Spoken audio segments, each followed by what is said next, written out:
सकवा, दिलों को नरम करने वाली इबादत। अल्हम्दुलिल्लाह, अल्लाह का लाख लाख शुक्र है जिसने हमें इस्लाम की नामत दी, कुरान की रोशनी दी और अपने बंदों के दुख दर्द बांटने का जज्बा अता फरमाया। मेरे अजीज भाइयों और बहनों, आज हम एक ऐसे फ़र्ज की बात करने जा रहे हैं जिसके बगैर माल पाक नहीं होता, दिल साफ नहीं होता और मुआशरा कभी खुशहाल नहीं होता। जी हाँ, वो फ़र्ज ज़कात है। ज़कात सिर्फ एक रकम नहीं है जो हम किसी को देकर फारिग हो जाएं। ज़का दिल की सफाई है, माल की तहारत है, गरीब की उम्मीद है और इम्ति मुसलमा की एक जाति की पहचान है।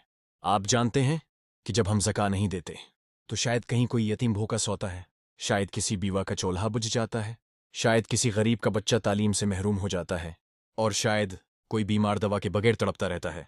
कब तक? कब तक हम सिर्फ अपनी ज़ात को देखते रहेंगे? कब तक हम अपने बैंक बैलेंस, अपने सोने, अपने उसासों की फिक्र में गुम रहेंगे? क्या हमने कभी सोचा कि जिस माल पर हमारा दिल लगा हुआ है वो हमें कब्र तक भी नहीं ले जाएगा? मेरे भाइयों, अल्लाह ताली ने कुरान में फरमाया, व अकीमु अस्सलात व आतु अज़्ज़कात, नमाज कायम करो और ज़कात अदा करो। बकरा 49। ये दोनों इबादात साथ साथ चलती हैं। एक बंदे को रब से जोड़ती है नमाज और दूसरी बंदे को बंदे से जोड़ती है ज़का। जब तुम किसी गरीब के हाथ में ज़कात का हक थमाते हो तो वो सिर्फ पैसे नहीं लेता, वो तुम्हारे दिल की मोहब्बत, तुम्हारी इंसानियत और तुम्हारे ईमान की गवाही लेता है। तो सोचो, कल क़यामत के दिन जब अल्लाह पूछेगा, ऐ मेरे बंदे, मैं भूखा था तूने खिलाया, मैं नंगा था तूने कपड़ा दिया, मैं बीमार था तूने अयादत की, हम क्या जवाब देंगे? क्या हम कह सकेंगे कि या रब, मैंने तेरे बंदों को ज़कात दी थी, उनके दुख बांटे थे, उनकी दुआएं ली थीं? याद रखो, ज़कात देने से माल कम नहीं होता, बल्कि इसमें बरकत आती है।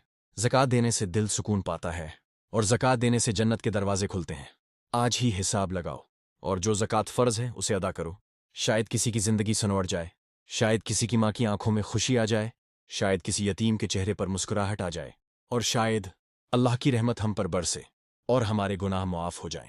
आखिर में बस इतना कहूँगा, ज़का न दो तो माल बेबरकत, ज़का न दो तो दिल बेसुकून, ज़का न दो तो माशरा बेरहम।